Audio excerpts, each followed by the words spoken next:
If you're a teenager interested in artificial intelligence careers and you're confused with the kind of information available in internet, this video is going to make it simple for you.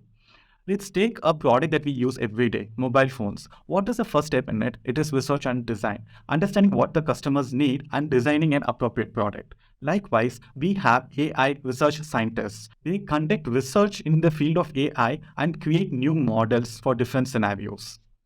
The second step is sourcing of raw materials. For mobile phones, semiconductor chips is one of the key. Likewise, for AI, data is the key. So data scientists work on complex data and they derive insights so that can be used in AI models.